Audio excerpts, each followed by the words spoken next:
Welcome to the MedSpa Newsletter website, your online resource for creating a mailer that will increase referrals and repeat business from your patients. We'll show you just how easy it is. Let's get started. If this is your first visit, register and create an account, then confirm your registration and log in to begin.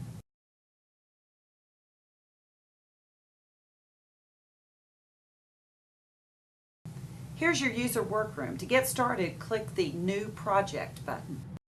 There are 3 designs to choose from and plenty of stories to suit any med spa. Let's name our project and pick a template. Next, choose from a variety of stories written to fit any space in the newsletter. You can read through the stories to see which ones are appropriate for your med spa, or you can search for stories by topic.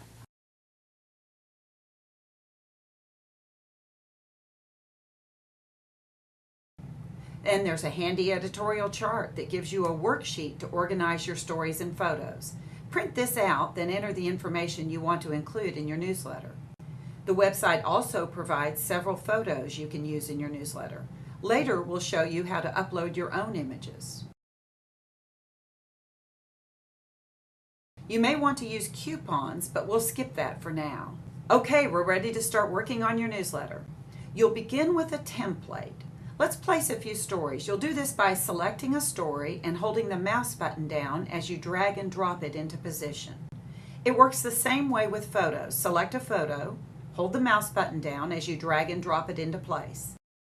Any box with an X holds a JPEG, GIF, or PNG, which can either be a photo, graphic, even a coupon, or your logo. To work on another page, click on it and it moves into the active window. You'll work on one page at a time, and editing always happens in this large window. It's a good habit to save your work as you move from page to page. We'll quickly add stories and photos from the stock library to fill the inside pages.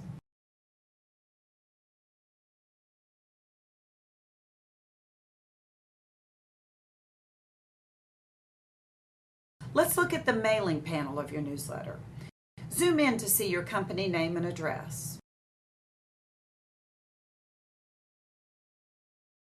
We've also left room for a mailing indicia.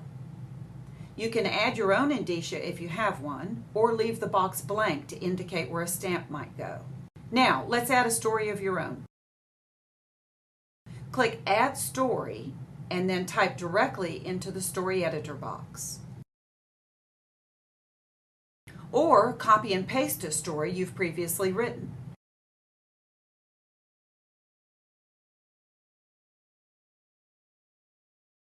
When you're finished, click Add to Library, and you'll see your story appears in the User Library under Stories. You can now safely close the story editor window. You'll see the story is a bit short for the space. Each story holds approximately 180 words. You can leave it short or add more text to the story right there on the page. You'll see that if a story is too long for the space, a yellow warning sign appears. Simply remove text until the warning sign goes away. Now let's add a photo to your library. You'll be able to browse your computer for any files you want to upload. It's a lot easier to find your stories, photos, and logos if you've placed them in a folder beforehand. Click Upload, then you'll be able to drag your image into the newsletter.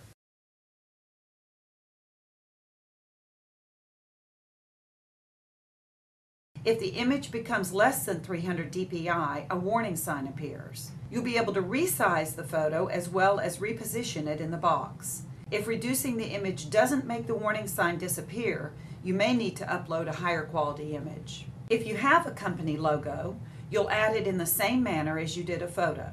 Click Add Image, then Browse, find your newsletter folder, then double-click your logo.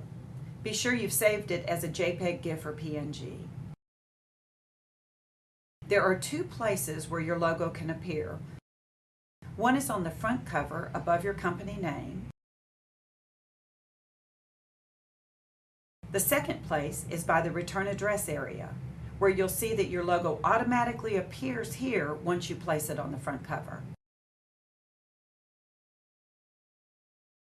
You'll see this padlock behind any story from the stock library, up until the point you purchase your newsletter.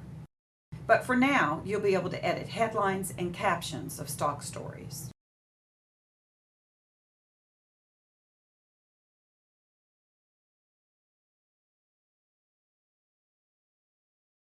Okay, let's close the online publisher and continue through the final steps. At step 6, you'll decide how many copies of your newsletter you'll need to order. For example, let's order 500 copies for patients in your database, another 300 to mail to prospective patients, add in 200 copies for the waiting room and any marketing events you'll be attending in the coming months. So you'll need 1,000 total newsletters. Verify your shipping address, add in your credit card information, and click Place Order. Now you can click here to edit your newsletter. You'll see the lock has been removed. Let's zoom in and make some copy changes. You'll find many of the stories have prompts for you to place custom copy to make the newsletter more personal.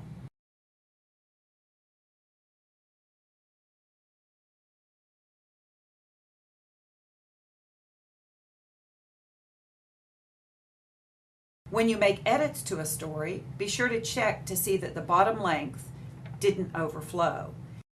If you see a yellow warning sign, you'll need to adjust your copy or image.